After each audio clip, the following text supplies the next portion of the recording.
Hello, everyone, and thank you for coming back to Dale Chanel's 40th World, where we do the bold and the beautiful recaps and reviews. The heavy hitters today are Thomas, Steffi, Quinn, Ridge. Caroline has made her debut back. Then we have Thorn and Rick, and they're acting like real punks to Quinn on this particular episode. Okay. We go right on into it. It aired on October 6th, which is Thursday, 2016. We have Ridge, Rick, and Thorn having a meeting at Eric's home / Quinn's home. But of course, you know, some things have changed. And they're talking about keeping Quinn out of the house, out of the hospital room with their dad, and pretty much out of the family business as well. Quinn barges into Forrester Creations' office and confronts Steffi about her not having a position anymore at Forrester Creations. So she wants to know what's going on. And she's going to tell Steffi, Ridge is throwing me out the house, and then you throwing me out the company, and then, oh, it's just a mess. And then Pam barges in with her, trying to stop her from coming in. And, you know, she's like dismissing Pam, saying, oh, I got her. There's no problem. And Charlie looking stupid, like she's too quick for me. I'm like, anybody be too quick for you, Charlie. A 500-pound woman would ease their way past you. Anyway, moving on. We go to Caroline. She's trying to confront or comfort Thomas, but Caroline's just trying to get back or insert herself back into Thomas's life because she's tired of being with her mother or her two moms, and she wants to come on back and interfere in Foster and Thomas' little romance that they're having on the side. Because really, Thomas really felt that Caroline was not reachable anymore. She really didn't want to be with him, but now she's trying to come back saying she's all right now. She wants to come back and be with him and be in a, you know, them three be a family. And I'm like, Caroline, you missed the boat. Keep it moving. But she's telling Thomas that she missed him. And she missed him a lot while she was in L.A. And then with the whole thing coming up with Eric getting sick, she knew it was time for her to come back. I'm like, are you really going to fall for that scenario, Thomas? If you do, what a fool, what a fool. Then we have Thorn and Rick are following back into Ridge's examples. I'm like, didn't y'all dad just tell you? Definitely told Thorn, don't know what happened with him. And he thought Rick was going to be a better man as well. But they're falling right back into the trap that they fell in prior to their dad having a blood vessel bust in his brain. Okay? It's a mess. It's a mess. It's a mess. Then we have Quinn and Steffi are both still fussing about Eric and his well-being. And Stephanie's behavior is cold as ice. Okay? Towards Quinn. I'm like, there's not no pulse beating. She's killing Quinn. Her and Ridge are just going to seal the coffin before even Eric thinks about waking up. Stop, Jay. Then we have Quinn is still trying to plead with Steffi when Wyatt comes in trying to figure out what was the 911 emergency. But he sees his wife as well as his mother arguing as usual. Then we have Quinn is telling Wyatt that she's been kicked out of Forrester Creations and the hospital. And Wyatt is so confused. However, he's still taking Steffi's side. Quinn is very perplexed at Wyatt's behavior. Then we have Ridge tells Thorn and Rick he's worried or he's moving back in the house to be with Eric.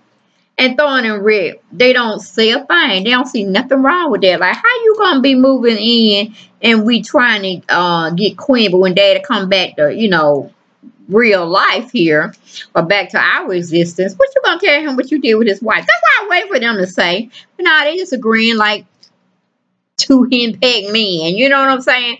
Following Ridge's orders, following his steps. I mean, come on. And I'm very surprised at Rick because he's always, you know, saying this, that, and that. Ridge trying to take over. But yet, you're not stepping up to the plate either to try to tell Ridge, no, we're not going to do this. Dad was mad. We the one put him into that brain hemorrhage, not Quinn.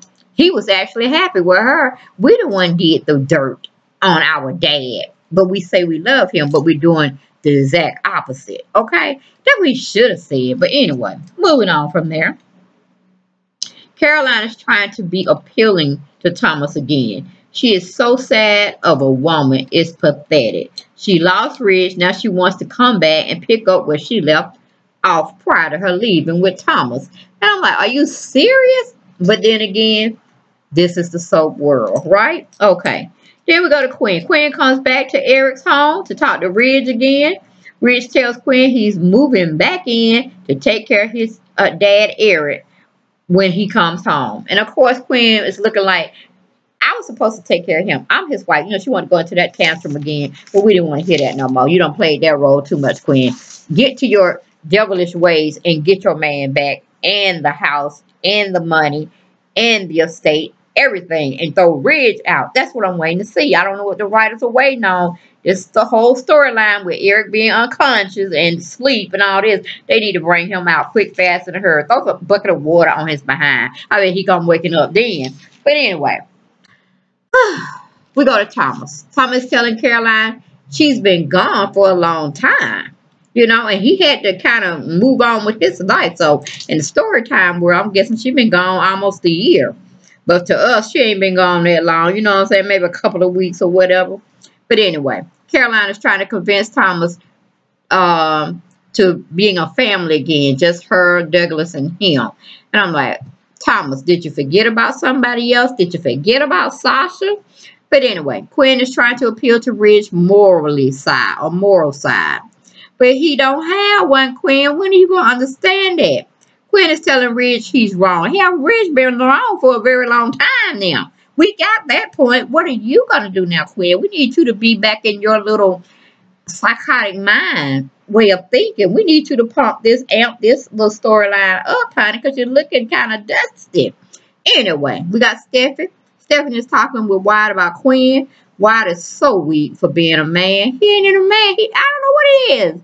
What do you call a man that just don't have a backbone? I don't know. Weak, pathetic. Okay. He's having negative testosterone running around there.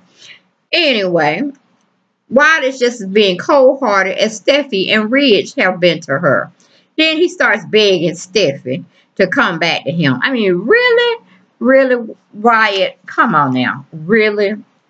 We go to commercial, we come back. We have Caroline and Thomas still having small talk about putting their lives back together, meaning the three of them becoming a family again. But again, what about Sasha? Thomas, did you forget about Sasha?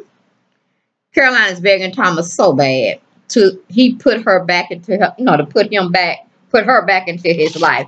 It's pathetic. The whole scene, I mean, they need to just devoid that. I don't even want to see them no more because they're just a storyline I care not to even entertain. Then we got Wyatt telling Steffi it's time for her to come home, and she's half-heartedly accepts coming back to him. Wyatt still begging a manipulative, deceiving, conniving, negative woman, and which is Steffi, to come back to him. Is he serious? Okay, we don't put him out in the abyss, in the swamp area, because he's just way over his head. We go to Quinn and last and vital scene, still trying to talk to Ridge and throwing in Rick to letting her come back and be a part of Eric's life, trying to convince them that he needs her. Okay, point, period, and blank. But then Quinn started getting louder and louder, so Ridge and Thorne and Rick, it's kind of like they finna try to manhandle my Queen. I don't know what the hell y'all doing. If y'all daddy saw that, he'll call the po-po on y'all himself and then get to disowning y'all. I'm like, what is going on? What happened to the compassion, all the tears, all the humbleness, all of that? Where did it go? Did it just go stage left? Everything just went south? I mean, what do you think Eric is going to do? Have y'all all put him in his grave right now? But he's not going to recover and everybody's just trying to see what parts that they can get of the fortune? I mean, come on, guys. This is so stupid. I'm very much tired of this storyline. I hope the writers get it together. It's not amusing anymore. It's kind of being pathetic. I'm tired of seeing Quinn, wrestle with everyone. After everyone felt that they learned something from putting their grandfather and dad in a coma. But it seems like they ain't learned nothing. Totally nothing. But y'all, that was my take on the bold and the beautiful for today, Thursday, October 6, 2016. Look forward to narrating you and giving my visuals for tomorrow's episode, which is Friday. Right, we finished our week, guys. Almost there. But y'all have a blessed day, and I'll talk to you soon. Bye.